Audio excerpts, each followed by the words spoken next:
एखादी फॅशन कशी ट्रेंडिंगमध्ये येते ना, तर त्याच पद्धतीने आजकाल श्री स्वामी समर्थ हा जप लिखित स्वरूपामध्ये करण्याचा ट्रेंड सुरू आहे. हो. तर असंच आहे. खूप जण हा जपाची सेवा करतात आणि अनुभव पण तसे येतात, अनुभूती येतात. तर फक्त श्री स्वामी समर्थ याच जपाचा नाही, तर आपण इतरही जप करू शकतो. इतर मंत्र जे तुम्हाला आवडत असतील, तुम्ही नेहमी करता जो करत असाल उपासनेमध्ये, तर तोही तुम्ही लिखित स्वरूपामध्ये त्याचाही संकल्प तुम्ही करू शकता. कोऱ्या कागदावर लिहायचा आहे. पेन तुम्ही कोणताही घेऊ शकता. मी त्याच्यामध्ये नाही पडणार ह्याच रंगाचा, त्याच रंगाचा वगैरे. माझा आग्रह अट्टहास कोणत्याच उपासनेसाठी किंवा कोणत्याच कृतीसाठी नसतो. फक्त एवढंच म्हणेन मी, की तुम्ही एक नाम घेऊन करत करत असाल तरी उत्तम आहे. त्याच्या 108 नामावली, 1000 नामावली असतात, तर त्याही करत असाल तरी उत्तम आहे. काही हरकत नाही. फक्त तुम्ही मनापासून करा, एवढंच करा. आणि एका ताईंनी मला सहज फोन केला, एक सेवा विचारण्यासाठी. त्यांना सांगितली सेवा, स्वामींच्या जपाची सेवा सांगितली होती. तर त्या ताईंनी ती सेवा नाही केली. फक्त प्रश्नोत्तर विचारले होते आणि त्यांनी ती नाही सेवा केली आणि त्या म्हटल्या, "आजकाल ट्रेंडिंगमध्ये लिखित सेवा सुरू आहे ताई." मग मी प्रश्नोत्तर केलेली ती सेवा मी नाही करत. पण संकल्प तर त्यांनी केला होता बरं का. मग पण असं नाही करायचं.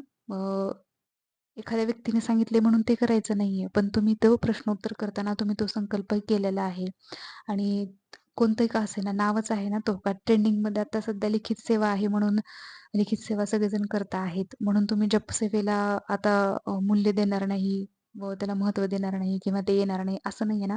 आपल्या समजाचा भाग आहे तो आणि त्यामुळं एखादी फॅशन ट्रेंडिंगमध्ये येते तसे सेवेला ट्रेंडिंगमध्ये मानू नये. आपण स्वतः मानू नये तसं. अवश्य करावं. काहीच काहीच हरकत नाही. अवश्य करावं.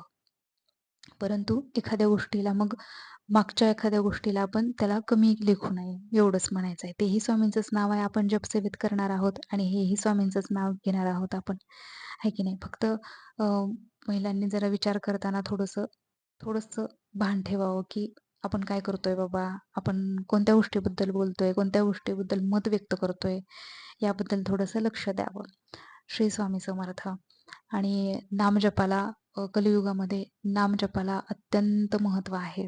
भगवंत सुद्धा म्हणतात, की तुम्हाला काहीच नाही जमलं तरी कलियुगात फक्त नामजपाला महत्त्व आहे आणि नामसाधना ही केली पाहिजे. तेच साधन आहे आणि तेच साध्य आहे, असं म्हटलेलं आहे भगवंताने.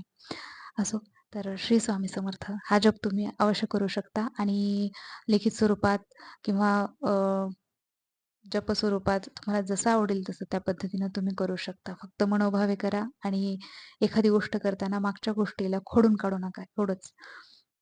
श्री स्वामी समर्थ.